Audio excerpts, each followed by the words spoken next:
Pop. Et j'irai aussi à la rencontre de Marie Sanchez, une artiste hors du commun. Elle mélange l'art et l'alimentation. Au sud, c'est dimanche à 12h55 sur France 3.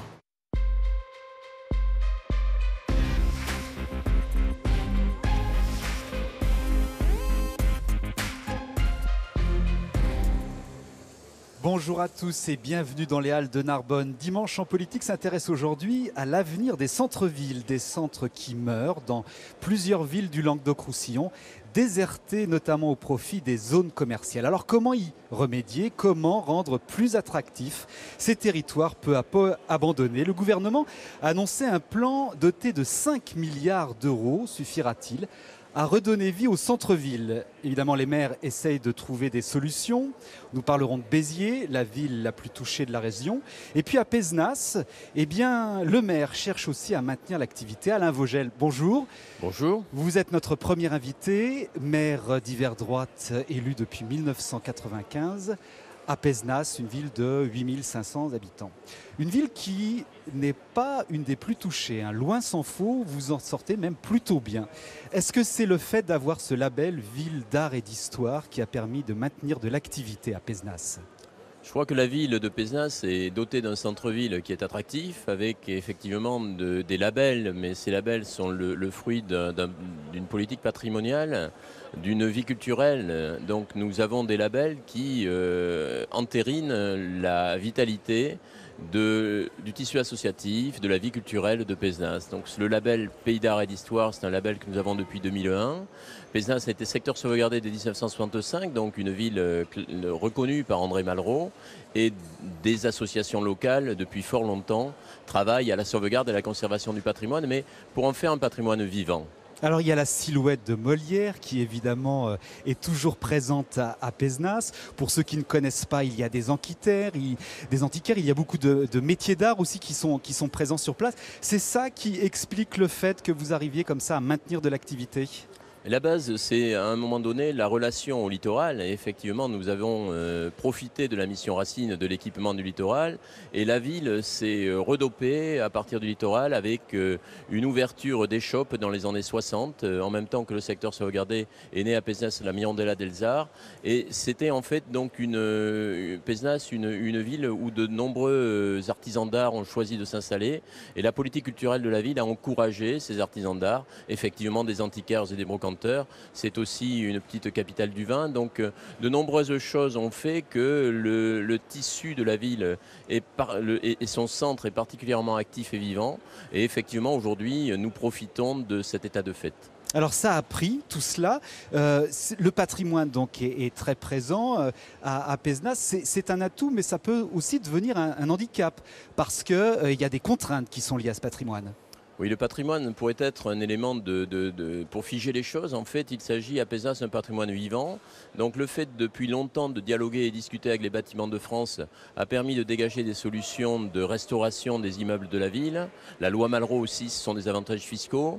Et tout cela a fait que le patrimoine a pu être en mouvement. Et ce patrimoine en mouvement, c'est aussi un patrimoine animé, un patrimoine vivant, avec, comme je le disais, de nombreuses activités qui émaillent les saisons de Pézenas. Alors avant de voir ce qu'il y a à faire à Pézenas, revenons un petit peu sur ce qui a été fait. Vous êtes ville-relais. Il y en a deux en Occitanie, il y a Cahors et vous. Ville-relais du plan de relance des espaces patrimoniaux protégés qui avait été lancé par l'ancien sénateur socialiste Yves Dauge. En quoi ça consiste ce plan ? Ce plan, c'est surtout travailler à la revitalisation des centres-villes et dynamiser les cœurs de ville en ayant à un moment donné un intérêt de tous les acteurs, l'État, la Caisse des dépôts, l'ANA, pour converger, pour avoir un plan d'action commun. Et effectivement, il y a eu quelques villes, 6 villes retenues en Languedoc, Roussillon et Midi-Pyrénées, donc en Occitanie, et 2 villes d'appui, une pour l'ex-région Languedoc-Roussillon-Pézenas, une autre pour l'ex-région Midi-Pyrénées. Mais vous donnez des conseils dans ces cas-là aux villes concernées ? Oui, enfin c'est des conseils, c'est plutôt vraiment des villes d'appui avec des bonnes pratiques que nous on fait du benchmark, comme on dit, on fait de l'échange de bonnes pratiques, du partage d'expériences. Et effectivement, l'État a considéré que Cahors et Pézenas avaient des expériences à partager. Mais alors c'est un machin, ce plan, ou est-ce qu'il a vraiment porté des fruits ? Non, je pense que c'est loin d'être un machin. Les machins existaient. Et si vous voulez, il y avait beaucoup de choses éparses, beaucoup d'aides éparses. Et justement, ce qu'il fallait, c'est donner de la cohésion à ces aides. Et ce plan, ça a été un des vecteurs de cohésion qui permet aujourd'hui de travailler plus finement dans le cadre du programme Action Cœur de Ville qu'a voulu le gouvernement et Jacques Mézard. Mais il n'y avait pas d'argent, il n'y avait pas de subvention dont était doté ce plan. Mais je crois qu'à un moment donné, l'argent vient après. L'argent peut être un appui à une démarche. Mais si l'argent vient avant, ça peut à un moment pervertir la démarche. Donc ce qui était important, c'était de réfléchir aux bonnes pratiques, à ceux qui permet à un cœur de ville d'être vivant, d'être animé, et à partir de là, aux aides qui existent pour faciliter cette vivance en cœur de ville. Et ça a été le plan de Doge. Alors, ça, c'est ce qui a été fait. Maintenant, ce qui reste à faire, on parlait beaucoup des commerces, de l'activité commerciale, mais il y a aussi ceux qui y travaillent, les professions libérales. Et là, vous êtes face à un problème depuis quelques semaines maintenant, avec le départ de 6, alors maintenant plus que 5, des 8 médecins généralistes de Pézenas qui vont aller s'installer l'année prochaine à côté, dans un petit village de Tourbe, à proximité. Ça, c'est quand même un gros problème de la ville de voir comme ça disparaître, déserter les médecins. Oui, alors pour les médecins, moi, individuellement, les professions libérales font ce qu'elles veulent. À un moment, certains ont fait le choix de quitter le cœur de ville. C'est un choix personnel, je le respecte. Par contre, sur la partie déplacement du centre et éclosion d'activités médicales en périphérie, l'État, dans sa grande sagesse, va retenir le bras, je dirais, des maires qui souhaitent effectivement accueillir comme un champignon des centres médicaux. Ça, c'est pas possible. C'est quoi? C'est que ce pôle médical qui est en préparation des médecins ne va pas voir le jour? Absolument. Ce qu'il faut aujourd'hui, c'est construire l'aménagement du territoire, dialoguer, concerter, consulter. Donc il y a beaucoup de choses qui existent. Il y a un schéma de cohérence et d'organisation territoriale qui permet d'éviter que chaque maire dans sa commune fasse n'importe quoi. Donc les maires doivent faire, les maires ont envie de faire. Le maire de Tourbe ne fait pas n'importe quoi. Il profite de cette proposition des médecins en les accueillant dans le cadre d'un projet qui est privé d'ailleurs. Le maire ne fournit aucune subvention. Écoutez, je parlais plus généralement. Là, je ne vais pas stigmatiser tel ou tel. Simplement, quand vous avez une zone d'activité qui est prévue pour du tourisme, elle ne peut pas du jour au lendemain se transformer en zone commerciale avec un risque pour le cœur de ville de Pézenas et pour le cœur de village de la commune qui abrite ce centre. Alain Vogel, merci. On va reparler tout à l'heure dans le débat de ce problème de cohérence territoriale. Je voudrais qu'on revienne sur un autre exemple, non loin de Pézenas, c'est Agde qui vous a copié. La commune a bien engagé une série d'actions sur la circulation, sur l'aménagement de promenades pour attirer davantage de riverains, mais son centre-ville se vide peu à peu. Alors Agde a décidé de miser sur les métiers d'art. Comment? En rachetant des boutiques vacantes et en les confiant à des artistes et à des artisans. Regardez. Des rideaux baissés, des panneaux à vendre, le centre-ville d'Agde est en perte de vitesse. Pourtant, depuis 10 ans, des enseignes jaunes fleurissent dans le cœur historique. 30 ateliers d'art haut de gamme se sont implantés. C'est le cas de cet artisan joaillier, Géraldine, qui a quitté Nantes pour Agde il y a 1 an et demi. And I do it all myself, everything. Géraldine crée et vend dans cet atelier ouvert au public. Une condition imposée par la communauté d'agglomération Hérault-Méditerranée qui, en échange, lui a offert des avantages non négligeables. Elle ne paie que 15 € de loyer chaque mois. Quand vous avez un loyer très très élevé à payer, vous rentrez dans une espèce de cercle, enfin une espèce de condition de travail qui fait qu'il faut absolument que vous remplissiez ce poste-là, le poste du loyer. Ça vous fait un frein, alors que quand vous avez un loyer symbolique comme celui qu'on a, c'est la possibilité de travailler sereinement. Des loyers symboliques, des locaux rénovés, la communauté d'agglomération a mis les moyens pour redynamiser son cœur de ville, car c'est elle le propriétaire. Elle rachète les boutiques vacantes pour les mettre à disposition des artistes. Agnès, peintre-sculpteur, travaille dans cet ancien restaurant depuis 4 ans et se souvient de son premier jour. En fin de matinée, il y a des gens qui sont rentrés, un couple, et qui nous ont acheté une petite pièce, et on s'est dit « Ah, c'est peut-être la pièce de l'année !» Bon, mais heureusement, ça a continué. Je ne vous dis pas que c'est tous les jours comme ça, non. Mais il y a quand même un potentiel, mais qu'il faudrait développer davantage. Car l'objectif est à terme d'attirer aussi des commerces traditionnels. Mais pour l'instant, les signes de renouveau sont encore timides. Pourtant, l'agglo, la région et le département dépensent chaque année 500 000 € dans cette politique métier d'art. Agde veut prendre exemple sur la réussite de Pézenas. Créer sur, on va dire, un segment à 20 km de distance, deux pôles qui viennent se compléter, mais nous pensons que ça nous permettra aussi d'attirer un tourisme culturel qui, on le sait, vient aussi meubler les ailes de saison, qui n'est pas qu'un tourisme qui se passe en juillet et en août.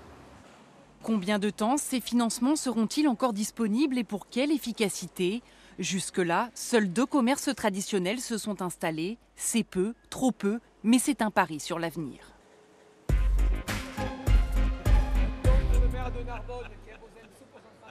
Retour aux Halles de Narbonne pour évoquer dans ce dimanche en politique le déclin des centres-villes avec Patrick Vignal. Bonjour.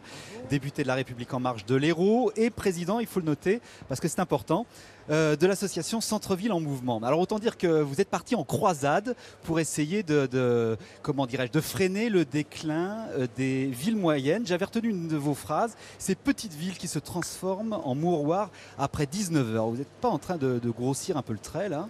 Écoutez, pas du tout. Vous avez des maires à côté de moi, ils vont vous dire la situation. Il y a entre 900 et 1000 villes en France où après 19 heures, il n'y a que des rideaux fermés et ce sont des villes mouroirs. Et il y en a beaucoup. Je ne vais pas citer ici les villes de notre région, mais il est temps d'avoir un vrai plan Marshall. Il est temps d'arrêter cette culture périurbaine et de redonner aux centres-villes leur valeur de noblesse. Donc il faut que les commerçants ouvrent plus tard. Non, il faut qu'il y ait un vrai projet, mais on va en parler. On peut en parler, un moratoire sur les centres commerciaux. Alors justement, à propos de projet, il y a plus qu'un projet, il y a un plan maintenant, doté de 5 milliards. Un plan cœur de ville qui a été annoncé par le gouvernement. C'était à Cahors pour la conférence des territoires mi-décembre. Est-ce qu'il vous satisfait? Non, pas suffisamment. Il n'a pas été assez loin. C'est pas ça, il y a 5 milliards, mais comment vous voulez refaire les centres-villes si vous continuez à autoriser en périphérie des centres commerciaux? Et puis on n'est pas allé assez loin sur la fiscalité. Aujourd'hui, les professions libérales quittent la ville parce qu'ils ont des zones urbaines qui leur permettent de s'installer. Écoutez, mon médecin, il n'y a pas très longtemps, va quitter la ville de Montpellier parce que toutes les heures, il met 1 € dans son eurodateur et il doit refaire des travaux d'aménagement. Donc il va faire une SCI, se mettre en proximité de la ville et il va pouvoir être propriétaire, y compris de son parking. Donc il y a un vrai débat sur le moratoire, un débat sur la fiscalité. Alors, le moratoire, c'était votre proposition phare. Oui. Pendant 1 an, stopper toute extension de zone commerciale. Le gouvernement ne vous a pas suivi, n'a pas retenu cette idée, mais il promet quand même de réguler. Oui, déjà, on a progressé. Et c'est vrai que, on va voir la situation de Narbonne. Si Narbonne a 4% de vacances ou si Béziers a 4% de vacances, les maires peuvent autoriser un centre commercial. Mais il y a des villes qui sont entre 25 et 30% et les maires continuent à autoriser en périphérie. Et à la fois, ces maires vous demandent du financement pour rénover leur centre-ville. Donc, la priorité, mais ce n'est pas moi qui le dis, Alexandre Bompard, nouveau patron de Carrefour. Parce qu'il faut qu'on se le dise, les centres commerciaux, ils sont là pour gagner de l'argent. Ça ne me gêne pas. Sauf qu'aujourd'hui, ils se rendent compte qu'il y a une sociologie nouvelle. Il y a une appétence pour les gens pour revenir au centre-ville. Et donc, avec Alain Pereira, qui est député de Narbonne, on travaille avec un groupe à Paris pour justement proposer à ce gouvernement qu'il y ait peut-être une agence d'ingénierie. Je vais à Boulogne la semaine prochaine. Il y a une guerre entre le maire de Boulogne, Frédéric Cuvillier, et Natacha Boulard, la maire de Calais, qui a promis, elle, un centre commercial à 20 km. Donc on vit d'une ville pour approvisionner une autre. Donc, il faut un vrai le problème débat. de cohérence territoriale qu'on avait fait. évoqué. Ça, c'est un des sujets qui vous intéresse beaucoup, Robert Ménard. Vous êtes le maire de Béziers, élu sous l'étiquette Rassemblement Bleu Marine. Votre ville, donc 76 000 habitants, si je ne me trompe pas, et elle a la première place dans le palmarès qui a été effectué sur la vacance commerciale, ces locaux vides. Je vais vous proposer qu'on voit un petit peu l'étendue de ce phénomène. On va voir là l'évolution du nombre de locaux vides en rouge entre 2001 et 2015 et on voit que vraiment le phénomène s'est étendu, s'est aggravé au fur et à mesure des années. D'ailleurs, à partir de 2010, il y a eu une accélération. Est-ce que vous avez, analysé les raisons de tout d'un coup de ces locaux qui ferment, ces vitrines comme ça? Mais, écoutez, quand je suis arrivé à la mairie de Béziers, il y avait 1/3 des commerces du centre-ville qui étaient fermés. 1/3 des commerces. Aujourd'hui, il y en a 17%. 17%, c'est trop, c'est bien trop, mais c'est mieux. On parle de 24 et le chiffre Non, a donc... Moi, je vous cite le chiffre de Colata, qui est le chiffre officiel de tous les maires. C'est pas moi qui fais les relevés, c'est eux qui les font. Ça, c'est la première chose. Pourquoi? Mais pour un certain nombre de raisons. D'abord, je suis d'accord avec M. Vignal, en raison des centres commerciaux, des grandes surfaces. Les grandes surfaces, elles tuent les centres-villes. C'est aussi simple que ça. Le problème, c'est que les maires ont eu le plus grand mal à s'y opposer parce qu'on leur disait, mais regardez, on va créer 300 emplois. Est-ce qu'un maire se posait la question du nombre d'emplois que ça allait tuer dans son centre-ville? Ça, c'est la première raison. Il fut un temps aussi, il faut le dire, où les grandes surfaces étaient très généreuses avec les partis politiques. C'est hier, mais ça existait aussi, ça explique un certain nombre de grandes surfaces. Et troisième point où je suis d'accord avec M. Vignal, c'est qu'il faut demander plus l'avis des maires. On ne peut pas nous imposer des grandes surfaces Mais on vous à le un donne, maire. Monsieur Ménard. Comment? Votre avis, on vous le donne, ne serait-ce que dans la commission départementale Oui, mais enfin, avec quel commercial, poids vous y siégez. Mais oui, mais avec quel poids? Pardon de vous le préciser, quand c'est juste à côté de votre commune, la commune à côté, j'ai plus rien à dire, alors que ça tue quand c'est dans un village autour du Biterrois qu'on construit et qu'on projette de faire 30 000 mètres carrés de grande surface, pardon de vous dire, c'est pas le village qui est visé, c'est ma ville qui est visée. Et ça, je ne veux plus. Depuis que je suis maire, je suis allé dans les différentes commissions dire que je ne voulais pas l'ombre d'un début d'une grande surface.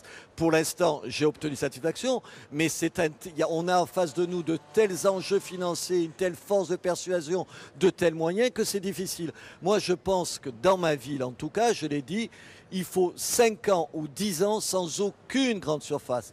Quand je vois le nombre de mètres carrés qui ont été construits et les dégâts que ça a fait dans ma ville, c'est incroyable. Deuxième élément, les zones franches. Vous vous rappelez, on a dit on va prendre des quartiers pauvres des villes et on va les aider. Ça s'est fait dans ma ville au détriment du centre-ville. Et ça a participé, vous venez de le dire, à attirer toutes les professions libérales à l'extérieur du centre-ville. Et je viens d'apprendre à l'instant, vous avez vu, on ne va pas avoir la ligne LGV entre Montpellier et Perpignan. Mais ça veut dire quoi? Ça veut dire qu'on veut assassiner les villes moyennes comme les nôtres. C'est ça, cette politique. On a un gouvernement, je me prononce par celui, en plus, vous le soutenez, qui fait plein de choses intéressantes sur le problème de l'éducation et tout, mais qui a une espèce, je ne parle pas de vous, monsieur Vignal, qui a une culture parisienne. On parle parisien, on pense parisien, on vit à Paris et on se contrefout des villes de province. Et Béziers, c'est l'archétype d'une ville qui a besoin. Moi, je ne demande pas de l'argent. Je demande juste qu'on ne me tue pas, qu'il n'y ait plus de grandes surfaces, qu'on me donne les mêmes moyens que les autres et que dans les centres-villes, vous l'avez dit, on aide les gens à s'y installer. Regardez ici, regardez les Halles. Alors justement, j'allais y venir. Didier Mouly, vous êtes le maire de Narbonne, Bonjour. donc on est chez vous. Quel est le secret de Narbonne? Parce que c'est une ville moyenne également. Vous avez comme voisine Perpignan qui, elle, est sinistrée. Son centre-ville est déserté de plus en plus. Et vous, à Narbonne, ça se passe plutôt bien. Bienvenue dans les Halles de Narbonne, Merci. un lieu emblématique qui est jalousé par tout C'est ça le monde. votre secret, c'est Mais les Halles. un lieu incontournable, effectivement. Il y a non seulement les Halles, mais la politique de la ville qui accompagne l'ensemble des commerçants aux alentours des Halles et dans les Halles. Il faut faciliter l'arrivée aux Halles, il faut faciliter cette accessibilité par le stationnement, par les transports en commun. Il faut mettre la ville et le centre-ville et les Halles à la hauteur et à la volonté des habitants et des touristes, puisque c'est un lieu très fréquenté. Mais des très zones visité. commerciales, vous en avez également, vous en avez accepté. Bon, même si vous n'êtes élu que depuis 2014, mais on voit comme dans toutes les villes de France, ces zones qui se sont étendues et qui entourent Narbonne. Et pourtant, votre centre, il fonctionne plutôt bien. Je rejoindrai à la fois monsieur le député Vignal, que je remercie d'avoir permis à Narbonne de vous accueillir, et en même temps monsieur Ménard, le maire de Béziers, sur ces zones commerciales. Aujourd'hui, la ville de Narbonne, je pense, en elle-même est remplie de zones commerciales suffisantes et qui répondent aux besoins des habitants. Par contre, les communes d'à côté, que ce soit celle qui est entre Béziers et Narbonne, qui va impacter le commerce narbonnais, ou celle qui va être installée à Lézignan-Corbière, vont pénaliser la ville, sans que les élus de la ville de Narbonne puissent avoir un jeu d'influence, une observation, une remarque justifiée qui vienne faire retarder Mais alors le qu'est-ce qu'il projet faut faire? d'installation. Est-ce que c'est cette commission départementale qui est aujourd'hui obsolète? Il faudrait faire plutôt une commission régionale, mais avec toutes les tensions que ça va créer. Parce Il n'y a pas que la commission départementale, puisque les recours à la commission nationale, cette commission nationale n'a pas de visibilité sur la proximité, sur la ville. C'est pour ça que je parlerai d'une commission régionale. Est-ce que c'est ça? Est-ce qu'il faut trouver un échelon intermédiaire? Il faut peut-être d'abord commencer par dire ce que dit M. Vignal. On fait un moratoire dans toute la France. On est un pays où il y en a assez. Oui, mais il n'y en aura pas de moratoire. Le gouvernement qui a présenté son plan c'est pas le mois parce que dernier. le gouvernement ne veut pas le faire qu'il ne faut pas continuer à le demander. Pardon, sinon on ne débat pas et on ne dit rien. On dit il a décidé, on arrête. Moi, je salue le courage de M. Vignal qui continue à s'entêter dans cette idée-là. On ne veut plus de grandes surfaces autour de nos villes. C'est clair, net et précis. On arrête. On voit comment ça se passe et on se repose la question dans quelques années. Voilà ce qu'il faut faire. Est-ce que ça peut résoudre les problèmes? Alors, Parce que ça les résout. contribuer. Attendez, on est sur un débat Si on qui est va- quand même qu'on aurait dû avoir il y a 10 ou 15 ans. Oui, ça. mais on l'a attendez, pas eu, attendez. D'abord, c'est pas qu'on n'était pas là. Moi, je pense vraiment. Non, vous étiez que- là, vous, pardon. Non, vous êtes sûr? J'ai une petite mémoire, Monsieur Ménard. Mais ça, vous étiez député. Non. Il y a 15 ans, je Non. suis tout jeune encore, je suis un enfant. Donc, si vous voulez, le vrai débat, c'est quoi? 1 600 000 mètres carrés supplémentaires seront construits. Moi, j'ai envie de faire un appel aux maires et je leur enverrai d'ailleurs ce carnet de santé. On va refuser parce qu'on est déjà en train de réfléchir ce qu'on fera de ces friches commerciales. Alors, parce que Patrick vous savez Vignal, que vous êtes en Carrefour... train m'entendez-vous dire Oui. essayons d'être concrets, parce que là, vous évoquez ce qu'il ne faut pas faire, mais maintenant, qu'est-ce qu'il faut faire? Vous êtes député de l'Hérault et de Lunel. Oui. Le centre de Lunel est un des, on a vu sur la carte qui a été établie, est un des centres les plus sinistrés également. Qu'est-ce qu'il faut faire? Mais à écoutez, Lunel là, la ville de Lunel fait partie de la CDAC, a autorisé une extension du Leclerc de 1600 mètres carrés et 160 mètres carrés de boutique. Donc les maires, il faut qu'ils soient conscients. C'est pour ça que je vais démarrer un tour de France pour poser la vraie problématique. Mais et pour quand vous ils ont pas répondre le au choix. CDAC, mais bien sûr qu'ils ont le choix.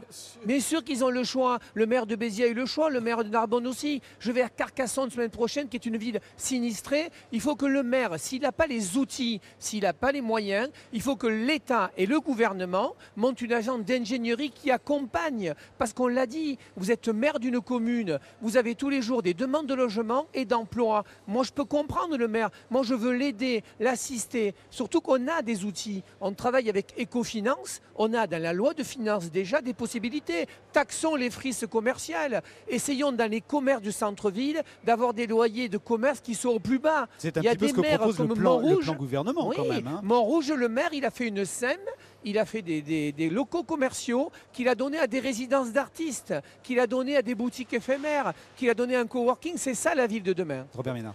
Vous avez raison de dire qu'on ne peut pas se contenter de dire non aux grandes surfaces. C'est la base.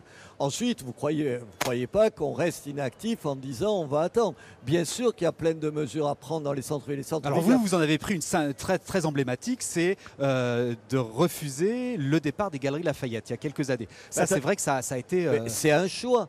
Vous savez, le problème de la classe politique, c'est son manque de courage. C'est d'abord ça. C'est qu'elle soit de droite ou de gauche. J'apprends comme ça, j'apprends par la bande, sans même qu'on prévienne le maire que je suis, que les Galeries Lafayette vont fermer. C'est le Navire Amiral, le plus grand magasin de Béziers du centre-ville. Je vais les voir, ils me disent « Oh, on fait ce qu'on veut ». Et non, pour une fois, ils sont tombés sur un maire qui leur a dit « Et non, vous ne ferez pas ce que vous voulez ». Il me dit « Comment vous allez m'empêcher ?» J'ai dit « Quoi? Comment je vais vous empêcher? Vous allez voir ».